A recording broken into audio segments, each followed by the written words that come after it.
En un vídeo anterior intenté explicar por qué creía que me había hecho artista y, resumiéndolo muy rápidamente, tenía que ver con que tenía la sensación de que siempre me había parecido que el mundo era más bonito, que valía más la pena de lo que la gente de mi alrededor era capaz de ver, ¿no? Por tanto, tenía esas ganas, esa necesidad de hacerle ver a todo el mundo a través de mis ojos, ¿no? Porque para que lo disfruten más, no para que lo disfruten menos, sino todo lo contrario, para que lo disfruten más. Y esa era básicamente la intención. Por eso el camino más directo a esa intención era ser director de cine. Y de hecho yo quería ser director de cine hasta mis 20 años. Y yo, si fui a Bellas Artes, era con la intención de estudiar imagen y sonido para hacer películas. Pero algo pasó cuando tenía 19, 20 años, en donde mi vocación cambió. Y dejé de querer ser director de cine, aunque me sigue apasionando el cine, y decidí ser escultor. Y lo decidí con todo mi corazón y con toda mi alma, de verdad. ¿Por qué? ¿No? ¿Por qué la escultura me llamó de una manera tan especial que me hizo abandonar mi deseo, ¿no?, de ser director de cine que había tenido durante casi 20 años? No es fácil de explicar, pero lo voy a intentar. Y evidentemente hay muchos motivos. Voy a intentar explicar sobre todo dos de ellos. El primero es mucho más práctico. En realidad yo había querido hacer películas siempre, pero siempre había estado construyendo decorados y pequeños props. Es una cosa que he contado a menudo. Y siempre había estado construyendo cosas con mis manos para que salieran en mis pequeños cortometrajes de adolescencia. Por tanto, de alguna manera yo ya había sido escultor toda mi vida. Ya había trabajado mucho con plastilina, es decir, no era algo que me viniera, que fuera nuevo para mí, lo conocía, no era mi pasión, pero sí era algo a lo que le había dedicado muchísimo tiempo, seguramente más tiempo que a hacer cortos, ¿no?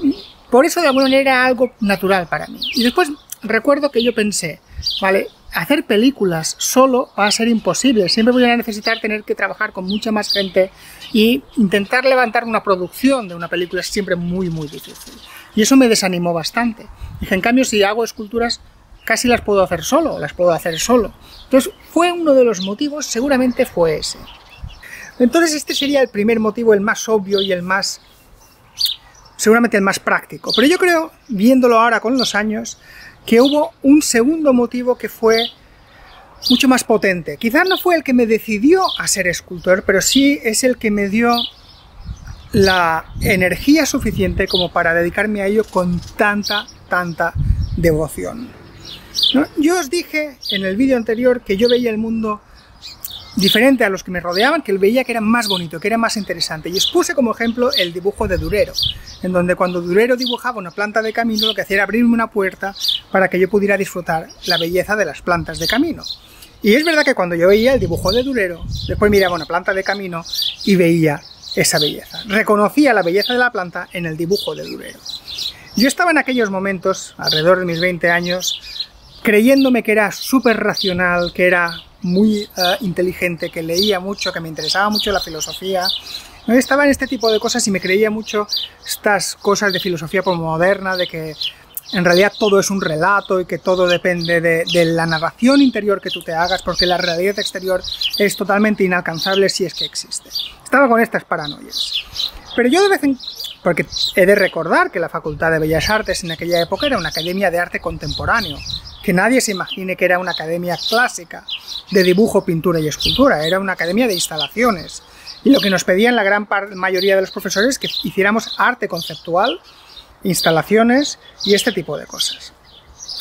Y yo intentaba creerme aquello, de verdad, sin mucho éxito, pero intentaba creérmelo. Entonces, de vez en cuando yo me refugiaba en la biblioteca. Debemos recordar que no había internet. Y iba a visitar la colección de libros de la Taschen y de otras editoriales que tenían sobre arte antiguo, arte arcaico, especialmente Egipto. A mí me fascinaba Egipto en aquella época. Y otros. Había partes de China, recuerdo, había esculturas de África, de diferentes regiones y momentos de África. Especialmente la cultura Ife me fascinó en determinado momento. Pero tenían en común algo todas esas expresiones artísticas, especialmente la escultura, que es lo que más se conservaba, y es lo que más miraba yo, que me fascinaban. Y es porque yo no era capaz de ver en el mundo lo que esas esculturas me enseñaban.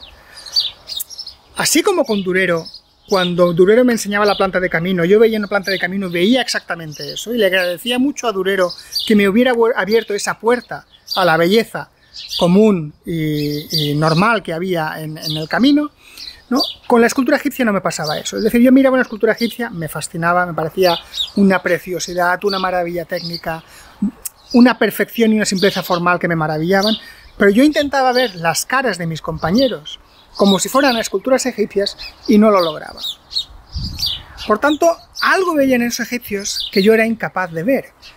Y eso me ponía en el otro lado. Es decir, si yo hasta ahora siempre había visto el mundo más maravilloso de lo que lo veían los de mi alrededor, me encontraba en el momento en que había gente que me decía, mira, esto está lleno de cosas que tú no puedes ver.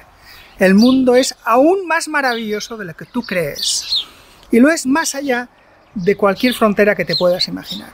Yo no entendía lo que hacía esa gente, yo no entendía esa simplicidad formal tan perfecta y que funcionaba tan bien. Iba más allá de lo que yo era capaz de racionalizar. No era simplemente que el volumen era potente, no era simplemente que explicaban la realidad. Había algo allí, misterioso, que yo no sabía lo que era, ¿no? Y que con todas mis herramientas filosóficas contemporáneas no era capaz ni de explicarme. Porque de alguna manera, en ese entorno en el que yo vivía, en donde todo era relato, todo dependía de cómo tú lo vieras, la realidad es inalcanzable, yo a escondidas, porque reconozco que lo hacía casi a escondidas, en la biblioteca me iba a ver esas esculturas que me estaban gritando todo el tiempo, la verdad existe. Yo, es decir, en las esculturas en ese momento, soy algo verdadero más allá de cualquier narración. Yo no conocía nada y sigue sin interesarme demasiado la cultura egipcia. A mí no me fascina Egipto como cultura. No me fascinan sus rituales para hacer revivir a los muertos ni nada. Todo eso me tiene bastante sin cuidado. Me fascina su arte. Me fascina lo que esos artistas eran capaces de transmitir a generaciones muchísimo posteriores. Es decir, entre esas esculturas y yo han pasado perfectamente, pueden haber pasado 4000 años. Y esas obras me siguen hablando a mí, al corazón, con una frescura que muchísimas instalaciones contemporáneas no eran capaces de hacer.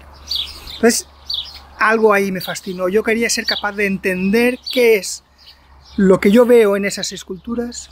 Y en aquel momento quería ser capaz de entenderlas racionalmente, quería comprender el lenguaje que hacía o que permitía esa potencia de comunicación, ¿no? Creyendo en aquel momento que era simplemente una cuestión racional de lenguaje, de herramientas, de materiales o de técnica.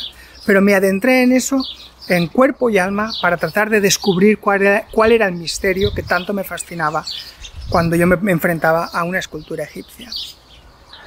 Claro, yo quise hacer eso, yo quería descubrir cuál era el misterio que había allí que me fascinaba tanto y quería ser capaz de dominar ese lenguaje, quería descubrir qué es lo que esa gente ve y cómo es capaz de explicarlo. Y a eso le dediqué 20 años, es decir, desde mis 20 a mis 40, simplemente estaba intentando descubrir el secreto que había allí.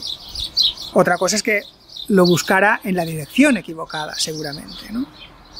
No es que lo haya descubierto, creo que estoy más cerca ahora que cuando tenía 20 años, pero si yo sigo dedicándome a esto con la misma pasión que cuando empecé, sigue siendo por ese impacto.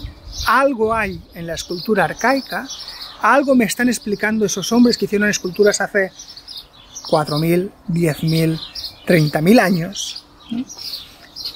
Algo hay en esas esculturas que me sigue llamando, que me sigue fascinando y que hace que yo quiera, ¿no?, participar de eso, yo quiera ser eso, quiero comprender exactamente lo que hicieron y quiero ser capaz de hacer algo parecido. Quizás no igual, pero sí parecido. Ese impacto sigue durando aún ahora y no sé si se va a marchitar pronto. Así que esta es la razón por la que me hice escultor. Ya está. Muchísimas gracias y nos vemos pronto.